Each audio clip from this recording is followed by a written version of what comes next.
जय हिंद। आज है 9 नवंबर 2025 और आज की प्रमुख केंद्रीय कर्मचारियों, पेंशनर्स और सैनिक खबरों में सबसे पहली खबर 8th पे कमीशन को लेकर के है।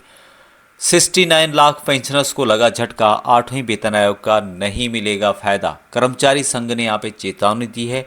जी न्यूज़ के माध्यम से ये खबर प्रसारित की गई है और जिसमें बताया गया है कि केंद्र सरकार ने जो हाल ही में टर्म ऑफ रेफरेंस का जो नोटिफिकेशन जारी किया है, इससे कर्मचारियों और पेंशनर्स में असंतोष फैल गया है।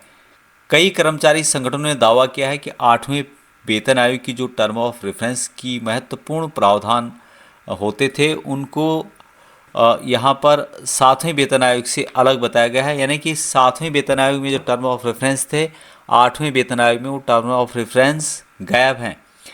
सबसे मुखर जो आवाज़ यहाँ पे उठाई है all India defence employees federation ने उठाई है और उन्होंने इस संगठन में निर्मला सीतारमण जो कि वित्त मंत्री हैं, उनको सुधार करने के लिए एक लेटर भी लिखा है। All India defence employees federation ने 8वें वेतन आयोग की टर्म ऑफ रेफरेंस पूरी तरह से अलग है। इसमें वेतन और पेंशन संशोधन से जुड़ी धाराएं शामिल नहीं की गई हैं। संघ ने बताया कि करीब 69 लाख पेंशनर्स और उनके परिवार वालों को जो पारिवारिक पेंशन ले रहे हैं, जिन्होंने देश की सेवा में अपने जीवन के 3 दशक से अधिक समय दिए हैं, को इस नए वेतन आयोग के दायरे से बाहर रखा गया है। सरकार से उन्होंने संशोधन की यहाँ पे मांग की है। All India defence employees federation ने अपने पत्र में कहा कि 7वें वेतन आयोग की टर्म और रेफरेंस में यहाँ स्पष्ट रूप से लिखा था कि आयोग को उन कर्मचारियों की पेंशन संरचना और संशोधन पर विचार करना चाहिए जो सिफारिशों के प्रभावी होने की तिथि से पहले सेवानिवृत्ति हो चुके हैं, यानी पेंशनर्स की यहाँ पे बात की गई है। इसके विपरीत 8वें वेतन आयोग की टर्म ऑफ रेफरेंस में यहाँ प्रावधान पूरी तरह अनुपस्थित है, जिससे पेंशनर्स के बीच यहाँ आशंका बढ़ गई है कि उन्हें सामान्य पेंशन संशोधन का लाभ मिलेगा या नहीं मिलेगा। तो all India defence employees federation ने सरकार से आग्रह किया है कि टर्म ऑफ रेफरेंस की जो बात यहाँ पे की गई है, उसमें संशोधन किया जाए। 1 जनवरी 2026 से पहले सेवानिवृत्त कर्मचारियों की पेंशन संशोधन को टीओआर में शामिल किया जाए। अगली खबर की बात करें तो महत्वपूर्ण खबर है कि किसी को चिंता करने की जरूरत नहीं है। अग्निवीर पर राजनाथ सिंह ने बड़ा बयान दिया है। बोले, हमारी समझ साफ है, हमारा मिशन साफ है। यह बात उन्होंने राहुल गांधी के वक्तव्य के बाद दी है और उन्होंने कहा कि किसी को चिंता करने की जरूरत नहीं है, सरकार की सोच साफ है, युवाओं को अवसर देना और सेना में जोश बनाए रखना। उन्होंने कहा कि 4 साल बाद बाहर आने वाले अग्निवीरों के लिए रोजगार और फंडिंग की सुविधा मिलेगी। आगे उन्होंने कहा कि सेना को बीच में नहीं लाना चाहिए, सेना का धर्म केवल सैन्य धर्म है और उसे राजनीति में नहीं घसीटना चाहिए। ये बात तो ठीक है, लेकिन अग्निवीर योजना एक अच्छी योजना कैसे हो सकती है जहाँ पर इतनी प्रॉब्लम अग्निवीरों को आ रही है। पहले जिस तरह से सेना में जाने के लिए युवाओं की लंबी कतारें लगती थी, आज वहाँ पर निरादर है। तो ये बात भी राजनाथ सिंह जी को सोचनी चाहिए यहाँ पर। अगली खबर विकलांगता पेंशन को लेकर के है और यहाँ पर हाई कोर्ट ने कहा है कि यदि किसी सैनिक की 10 साल रिटायर आने के बाद भी कोई बीमारी हो जाती है और वहाँ बीमारी सेवा कारणों से जुड़ी हो, यानी कि किसी में हायल्टी में रहा है और उसका असर रिटायर आने के 10 साल बाद होता है, उसका रक्तचाप बढ़ जाता है, कोलेस्ट्रॉल बढ़ जाता है या कोई अन्य बीमारी इस टाइप की हो जाती है जिसका असर आपकी सेना में सर्विस आपने किस एरिया में की है उससे रिलेटेड है, तो वहाँ भी विकलांगता पेंशन का हकदार होना चाहिए। ऐसे जे.एंड.के हाई कोर्ट के द्वारा कहा गया है कि जे.एंड.के हाई कोर्ट ने पूर्व सैनिकों को विकलांगता पेंशन देने के एएफटी के फैसले को बरकरार रखा है। जम्मू कश्मीर और लद्दाख उच्च न्यायालय ने सशस्त्र बल न्यायाधिकरण यानी कि एएफटी की श्रीनगर पीठ के कई फैसलों को बरकरार रखा, जिसमें कई पूर्व सैनिक को सैन्य सेवा के कारण या उसके कारण बढ़ी हुई बीमारियों का पता चलने के बाद विकलांगता पेंशन दी गई थी।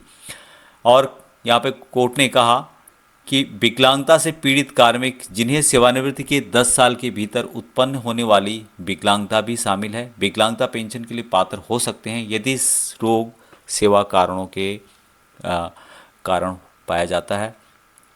न्यायमूर्ति संजीव कुमार और न्यायमूर्ति संजय परिहार की एक डिवीजन बेंच ने सेवानिवृत्त सैनिकों के पक्ष में एफटी फैसले को या एफटी के आदेश को चुनौती देने वाली केंद्र सरकार द्वारा दायर 45 रिट याचिकाओं पर निर्णय लेते हुए 4 नवंबर को ये आदेश पारित किया, जिसमें कि कई को सेवा संबंधी बीमारियों से पीड़ित होने के बावजूद विकलांगता पेंशन से वंचित किया गया था।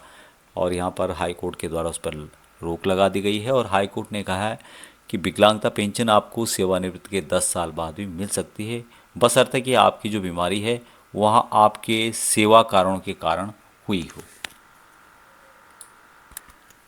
नेक्स्ट खबर उत्तराखंड के पूर्व सैनिकों के लिए है कि पूर्व सैनिक सम्मेलन सीएम धामी ने घोषणा की, कहा उत्तराखंड सैनिक कल्याण बोर्ड का जल्द होगा पुनर्गठन। उत्तराखंड के सीएम धामी ने एक कार्यक्रम के दौरान कहा कि उत्तराखंड की सैनिक कल्याण बोर्ड की यहाँ पर घोषणा उनके द्वारा की गई है।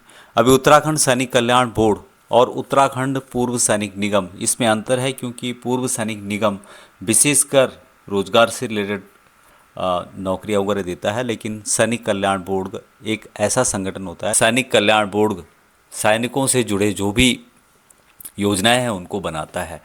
आगे उन्होंने बहुत सारी यहाँ पे घोषणाएं की, जिसमें कि राज्य के सैनिक बोर्ड का पुनर्गठन किया जाएगा।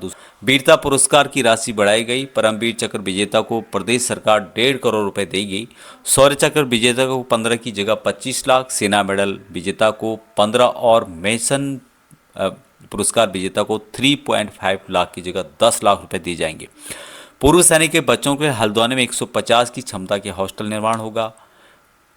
अल्मोड़ा पौड़ी हल्द्वानी में सैनिक कल्याण बोर्ड की भवन बनाए जाएंगे। असस्थ पूर्व सैनिक विधवा को 2 लाख की आवासीय सहायता दी जाएगी। उपनल में अब 50% भर्ती पूर्व सैनिकों की होगी।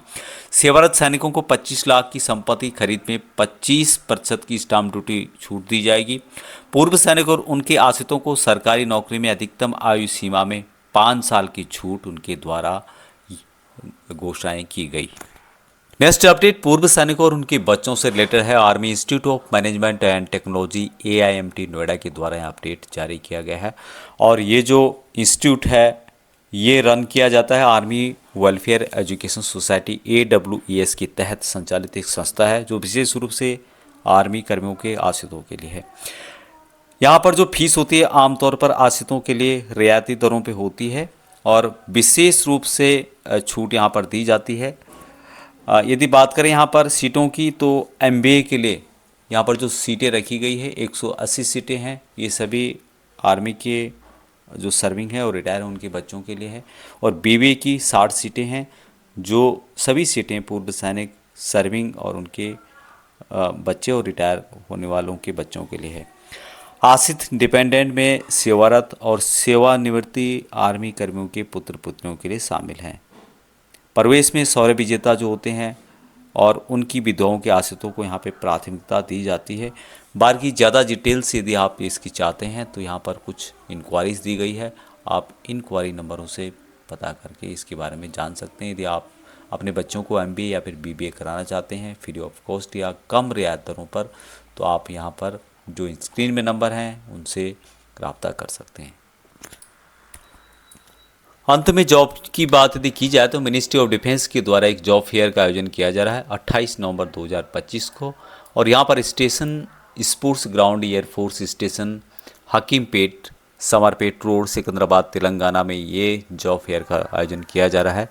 ये आई कार्ड और 5 कॉपी ऑफ रिज्यूम या बायोडाटा की आपको लानी होगी और यहाँ पर जो वैकेंसीज इनके द्वारा दी गई है PSO supervisor, guards, driver, machinery operator, chief steward, hospitality roles, paramedical staff, hospital administration, fitter, electrician and technician, aircraft mechanics and engine operators, network and telecom engineer, surveyor and draftsman, machinist, welder and artisan, automobile, aviation and weapon technician से related यहाँ पर job आपको offer की जाएगी। बाकी ज़्यादा जानकारी के लिए यहाँ पे कुछ क्वारीज दी गई हैं, नंबर हैं, उनसे भी आप बात कर सकते हैं। रजिस्ट्रेशन आपको करना होगा www.esmhire.com के माध्यम से।